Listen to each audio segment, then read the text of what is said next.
Okay po, let's continue. So, nandito na tayo kanina, no? Nag-end na pala yung ating Zoom. Okay. So, next is on how to locate the point on the complex plane. Ano po?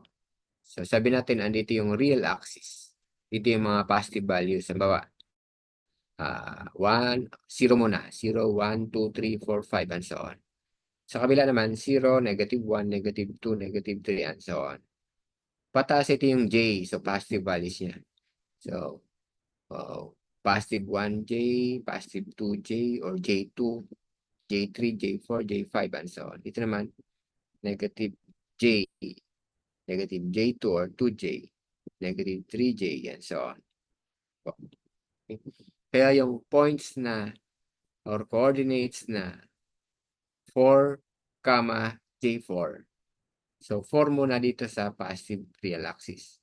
1, 2, 3, 4. Then, doon pataas naman, negative, positive J, 4 din. 1, 2, 3, 4. Ito yan. So, ang intersection nila ay ito yung point na yan. And that is the point 4, J4. Nasundan po muna. Paano i-locate yun? Ala, isa lang nakasunod. Yung iba, gusto yung iba. Okay, next. Yung negative 3, J2. Dahil negative sa real, papunta ka sa kaliwa. 1, 2, 3, negative 3. Yung J na positive, pataas yun. 1, 2. Kaya ang intersection nila ito, this is the point, negative 3, J. The other one, negative 3, negative J5. So, negative 3 sa real axis pakaliwa. 1, 2, 3. Negative J pa baba. 5. 1, 2, 3, 4, 5. Ang intersection nila ay ito. So, this is the point, negative 3, negative J5. Lastly, at the fourth quadrant, so 6 o positive 6, negative J4. So 6 steps tayo pa kanan, positive 1, 2, 3, 4, 5, 6 rin. Pailalim, negative kasi 4. 1, 2, 3, 4. This is the intersection po. So ibig sabihin, this is the first quadrant.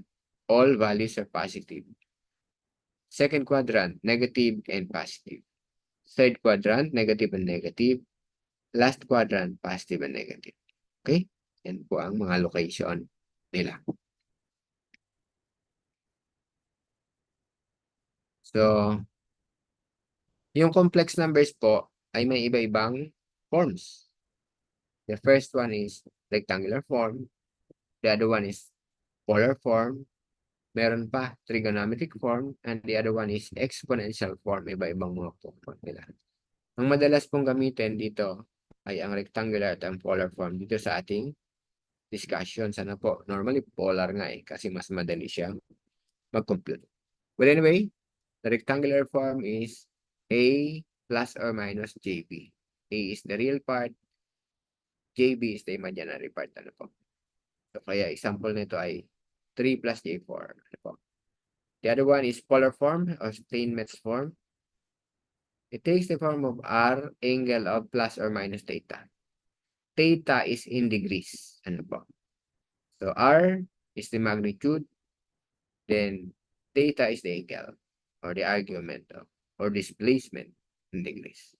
Kaya ito, ang equivalent na itong 3 plus J4 in polar will be 5. Angle of 53.13 degrees. May conversion kung paano ito nalipat doon. Mamaya siguro parang meron tayong steps. So the third one is trigonometric form. It takes the form of R cosine theta plus or minus JR sin theta. Yung R na yan, ito yung magnitude dito. No? Yung theta, yun yung angle. Ayan siya. Yung cosine, talagang cosine yan. Ito, sine ng part na to. Kaya kung ang angle doon ay 3.13, so ito siya. Ito siya. Ang R ay 5. Ang R ay 5. So ito yung forma niya. No? In some other books, you may find it this way. R, CGS theta. Okay naman, RC theta. Ano po? Yung J, yun yung imaginary or I. C is cosine, S is sine, theta is the angle. Okay po. The last form is the exponential form. It takes the form of R, E, plus or minus J of theta. Yung E ay yung constant value yan. May value siya yung E. Yung R ay parehas ng R doon kanina. That is the magnitude. Theta is the argument, but this time it is converted into radian measurement. So, hindi pwedeng 53.13 para ito. Convert mo sa radian. Meron tayong equivalent na 180 degrees equals to pi radians. Okay po. So, this is the rectangular form na kita natin to kanina. No? So, yung real, imaginary. Kamukha nito. This vector, actually, ano sila, related sila. Complex numbers, vectors, yan. Let's explain. This is 1 plus J2. 1 mula rito, 2 pataas sa J. So, 1 plus J dito. Ito naman, negative 4 plus J4. Negative papunta roon, positive pataas. Same thing here, negative 2 minus J6 and 5 minus J2. Okay? So, yan. Now, in polar, so, diba, magnitude and angle. So, ibig sabihin, ang haba nito ay 2 units. Ang angle niya mula dito sa positive real axis ay 45 degrees. Kaya ito ay 2, angle of 45. Ito naman, ang magnitude niya ay 5, angle niya mula dito ay 120 degrees. Kaya siya 5 angle of 120. Ito naman, ang magnitude niya ay 4. Tapos, ang angle niya mula rito ay negative 110. Take note, pag ang ikot mo mula rito ay paganyan, positive ang angle mo. Pero pag ang ikot mo rito ay paganyan, negative ang angle mo. Kaya ito po ay negative 110 degrees. Ano po? Pwede mo rin yan i-express na ganito. Mula rito, pag ganun yung angle mo. Ano? Pwede rin yun. So, di ba ang isang ikot ay 360 degrees. So, yung 110, negative 110 pala. Pag nag-plus 360 ka, ilan yan? Pitin ko lang ha. 360 minus 110. That is 250. Ibig sabihin, yung angle na to ay 250 degrees. So, ito ay pwede rin i-rewrite as 4 angle of 250 degrees. Okay? Nasundan po yung mga ano lang naman yan, paikot-ikot lang yan dyan sa complex plane. Wala nang nag-react. Hindi po nasundaan. Ayun, may mga nag-react. Thank you. Clear natin yan. And lastly, ito na. Magnitude niya, ibig sabihin haba niyan mula doon sa origin. 8 units. And the angle is negative 30, kaya dito niya kasi kinuha yan. Negative 30 degrees. Okay? So, let's move forward. So, ito na nga po yung Argand diagram. Sinabi ko na ito na kanina. A coordinate system showing the real and imaginary axis for the representation of complex numbers. So, ito yun siya eh. Yung R natin, ang distance niyan. So, may right triangle kayo makikita dyan. Normally. This is A, this is B. A is the real part, B is the imaginary part, R is the magnitude, theta is the angle. So, ito yung different locations in rectangular form.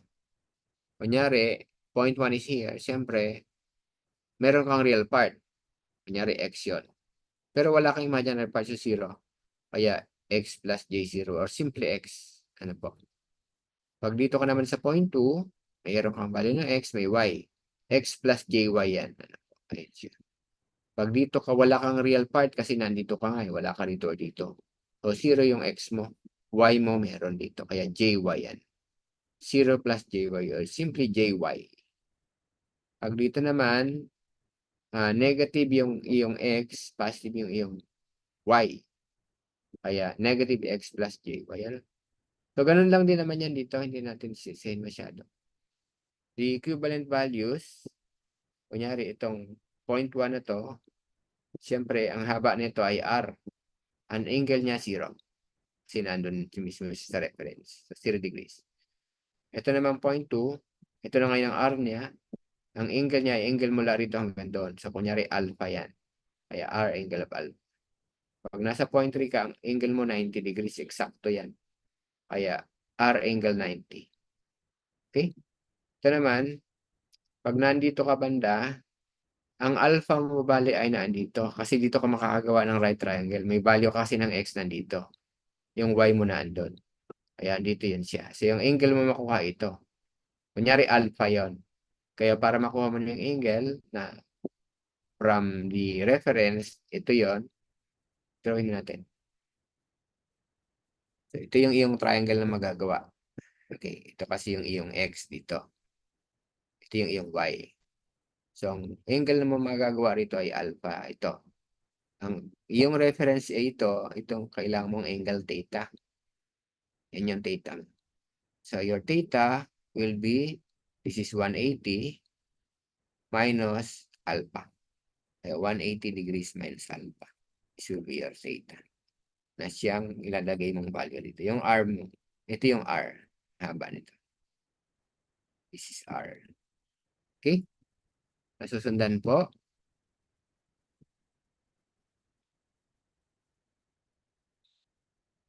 Sige, tuloy tayo.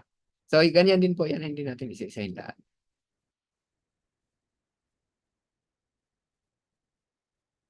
So, conversions from the rectangular form to polar form. So, sabi nga natin, ito yung rectangular niya.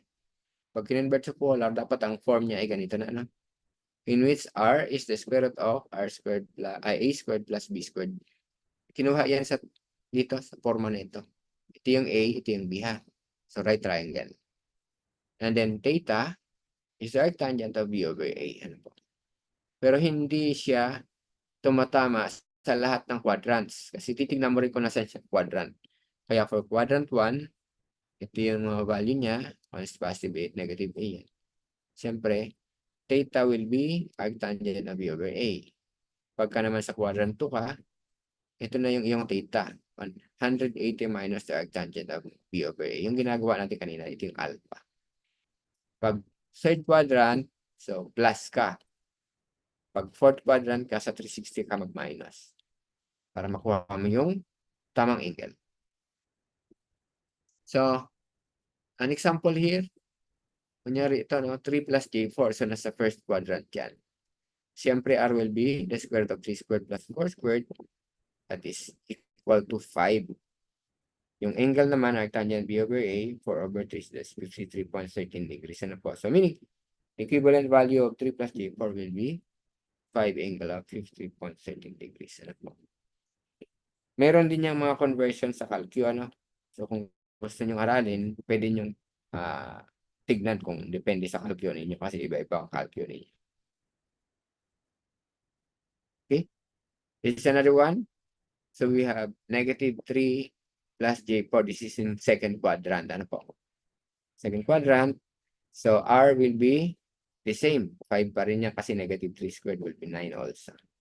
But the angle, this time, 180 minus the arctangent of B over A. Kaya ang angle niya ay 126.87 degrees. Ano po? Meaning, equivalent value of negative 3 plus J4 will be 5 angle of negative 126.87 degrees. Okay po. Mapapansin niyo rin naman yan, second quadrant, siyempre must be greater than 90 ang angle.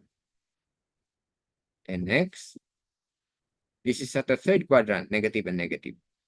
So ito siya, yung R will be 5. Take note, kahit saan man siyang quadrant, dapat ang iyong R or magnitude is positive. Ano po? Kaya makikita niyan, laging positive yan. The angle, so this is plus this time.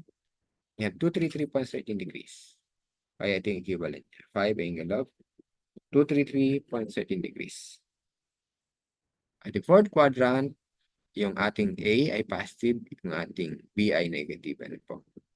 Still 5, but the angle now is, ito siya, 360 minus the arctangent of B over A, so 306.87 degrees. Kaya ito siya, 5 angle of 306.87 degrees.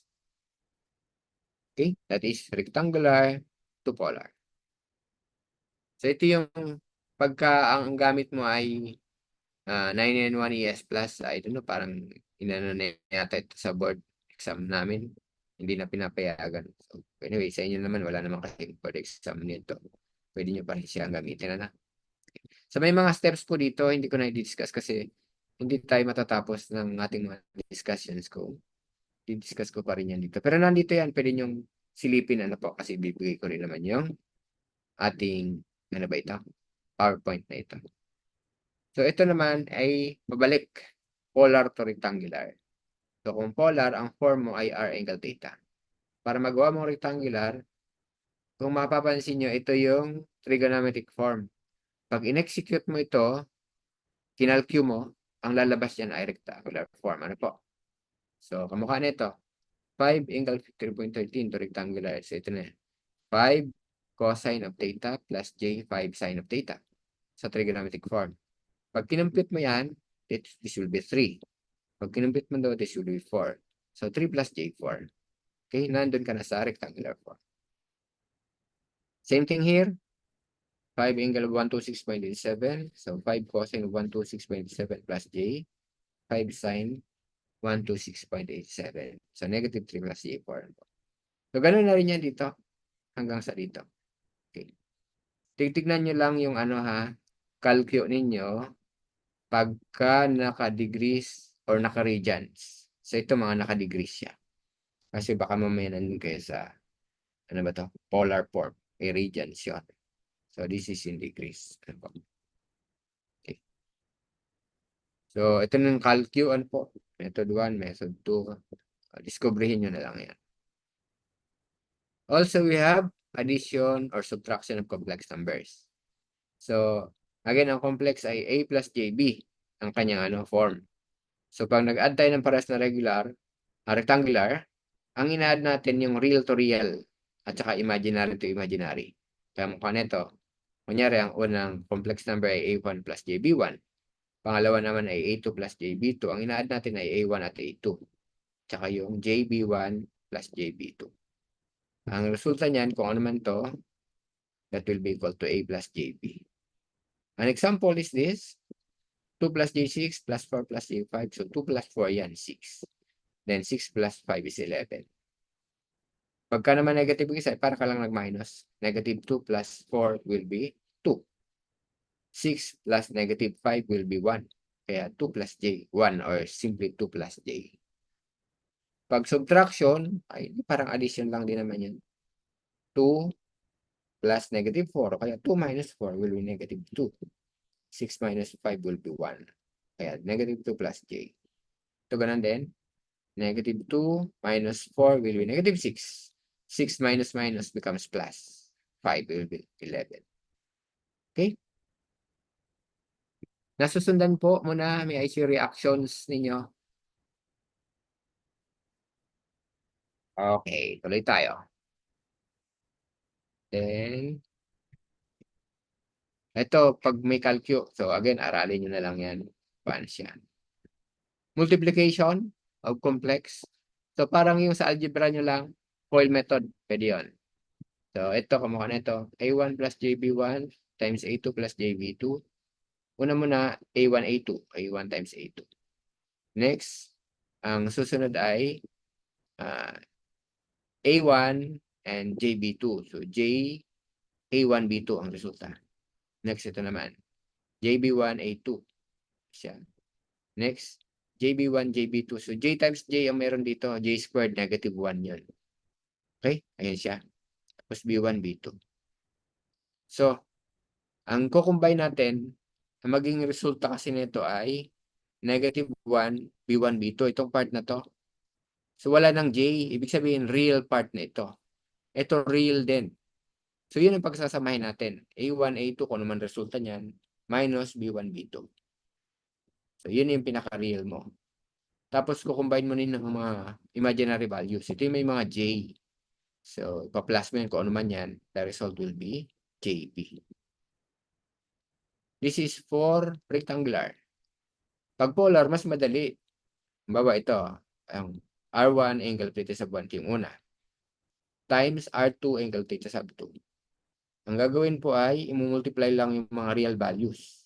So, real 1, R1 times R2. Ito yung resultang R niya. angles i-add. Theta sub 1 plus theta sub 2. So, yun ang pinaka-angle mong bago. Okay? Sila. Example, so ito siya, no? This is real rectangular form. 3 plus J4 times 3 minus J4. So, 3 times 3 will be 9. Ito siya, 3 times negative J4 is negative J12. Then, J4 times 3 will be positive J12. J4 and negative J4 is negative J squared 16. But this is negative 1. Ano po yung J squared? Negative 1 at saka negative will be positive 1 times 16 or simply 16 plus 9. Ito siya. Ito naman nagkataon lang na parehas. Ay 0 ito eh. Kaya nawala na. Kaya naging 25 na lang ang resulta. Real part na lang. Wala na yung imaginary part 0. So, in polar form, ito para makita lang din ano.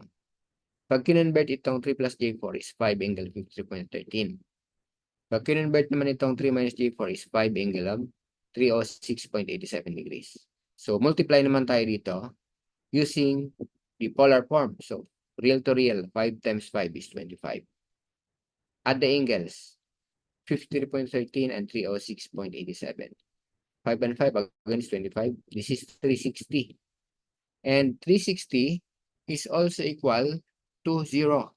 Kung makikita niyo yung location, doon sa ating Argand diagram, nandito yung 0 degrees. 90 to 70, 180 to 70, 360 degrees. And we are speaking of the same location. Kaya, pwede mo ring gamitin na ang angle niya ay 0 degree. Kaya ito siya. Okay? So, meaning, the rectangular form, 25 or 25 plus J0 yan eh, is equal to 25 angle of 0 degrees in polar. Parehas lang yan sila. Okay?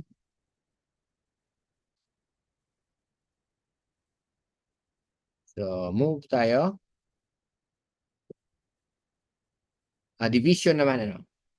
So, sa division, pagka rectangular, medyo masalimuot. Kumaka nito, dividing A1 plus JB1 over A2 plus JB2.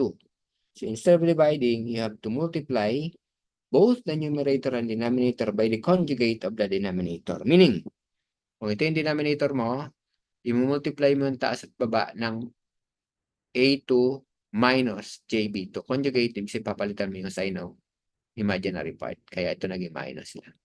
So ito parang naging 1 lang ito, di ba? Same amount over same amount is 1. So parang nag-multiply ka lang ng wala. Okay?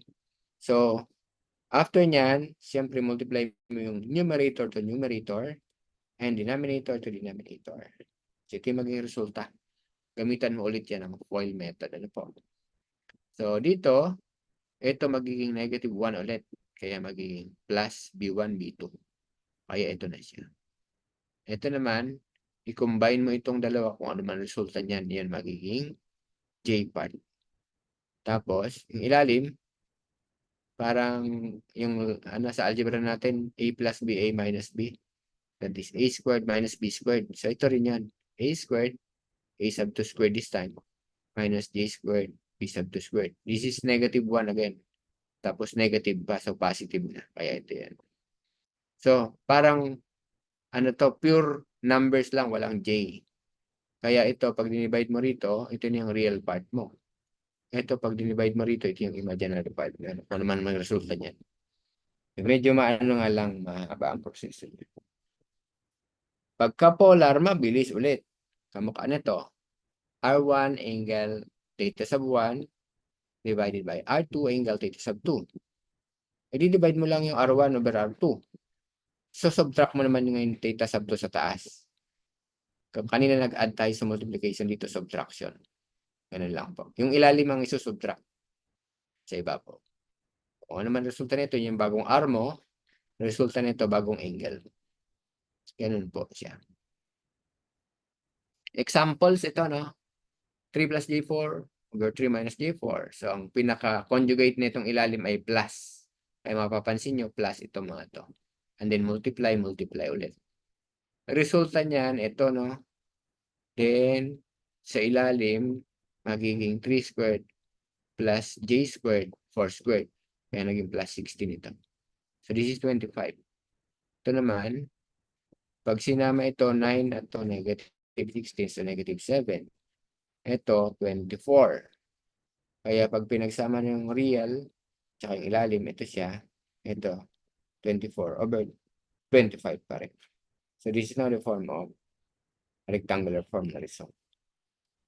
In polar, so polar, 5 over 5, 1. Ito, minus nito.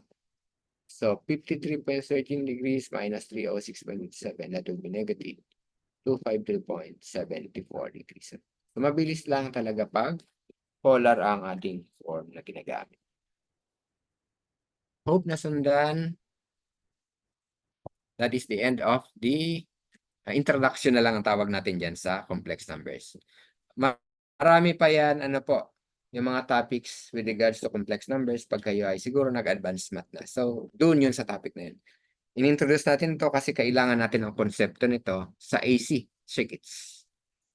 So, siguro, we can now move to the next presentation. This is 3.1. Ito.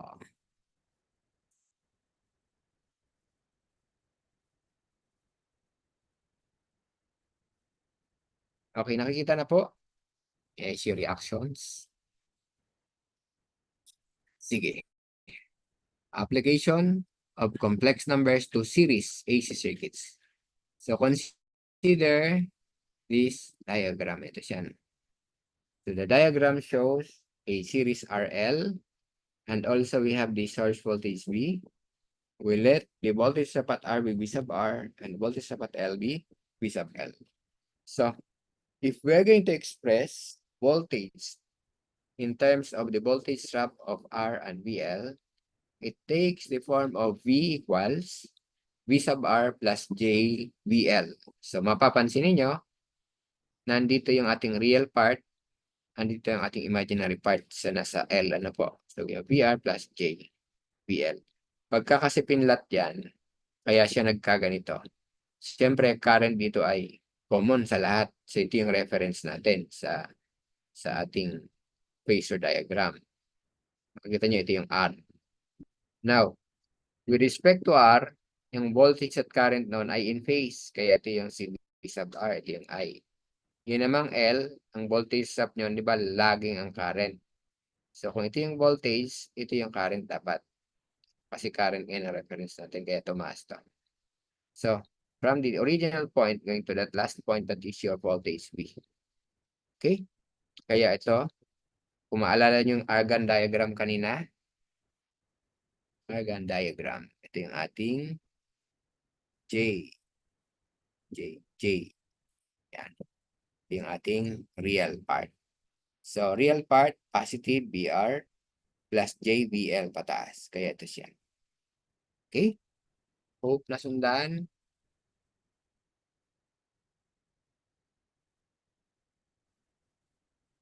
So,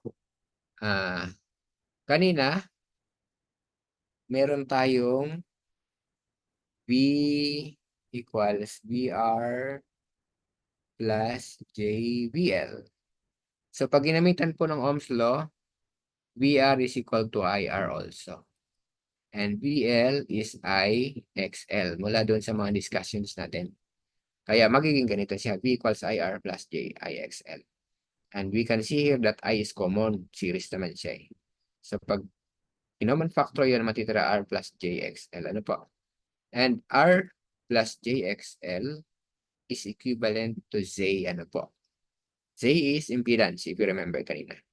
So I and Z na lang siya. Ano po? But take note, we are now talking of complex numbers. So, hindi lang yung magnitude. Kung maalala nyo po, mula doon sa nakaraang discussions natin, we are using magnitudes only. This time, we have magnitude and direction or angles. Kaya complex numbers na. Okay? So, yan. So, V equals IZ. And Z is equal to R plus JXL.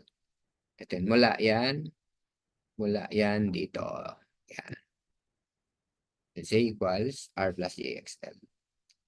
Then, for series RC naman, ito kasi ay RL, ano? Maalala nyo kanina na doon sa ating previous slide. Clear mo natin. Back tayo. Back. Sa ating combination ito ng RL. VR plus JVL. Pagka RC, ang naandito ay sa baba. Yung ating VC. Pag dinrawing yan, kung maalala nyo rin ulit yung ating mga previous na mga drawing ng phasor diagrams. So, nasa baba yon. Kaya mapapansin nyo ito ay negative. This is for RC combination. Take note of that, this is RC. So, VR minus JVC naman siya. Kaya, ang mangyayari, ay ganun din ito ay R minus JXC ulit. In which, Z this time is R minus JXC. So, ang kabaliktaran ako. Ano ba ito? Kaibahan ay ito.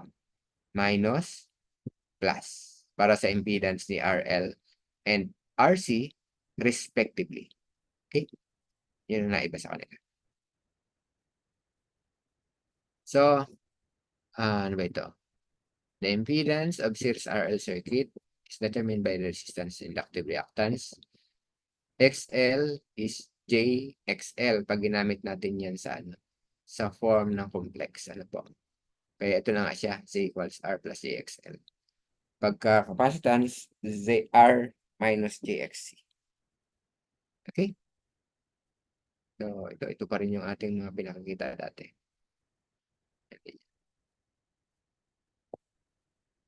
Then,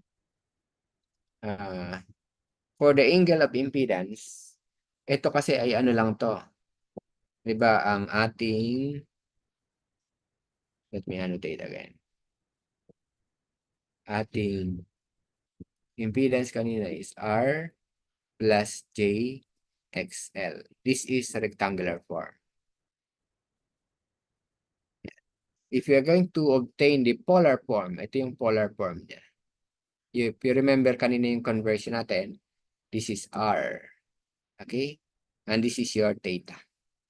So, R is the square root of R squared plus XL squared. Okay?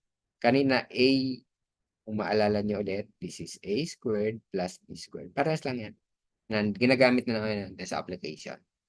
Theta is the arctangent of XL over R also. Okay? Nasundan po muna.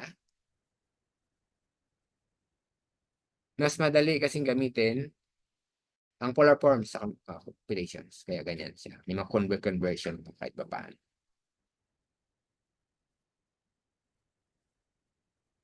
Okay, an example. Suppose we have this circuit, ano? The source voltage is 10, unknown. Hindi alam dito eh. Ang given lang frequency, 10 kilohertz. We have the resistance 10 kilo ohms and inductance of 100 millihenry. Hindi nga given yung voltage, pero ang given naman ay current in the form of polar form. I is 0.2 angle of 0 degrees milliamperes. Ang tanong, ano ba tanong dito? Determine the source voltage expressed in polar. Ito yung VS ang pinapahanap. So, VS, ano daw yung VS? And also, draw the phasor diagram showing the relationship between the source voltage and the current. So, ibig sabihin, i-draw natin yung V at saka yung I. Isa pa yung hinahanap. Okay. So, para mahanap yung VS, meron tayong R at saka L. Pwede nating masolve ang Z dito. Pag na-solve natin ang Z, take note, it should be in polar form also. Meron tayong current in polar form. We can use Ohm's law. So, gamitin natin Z dito at saka yung I nito para makuha natin yung V.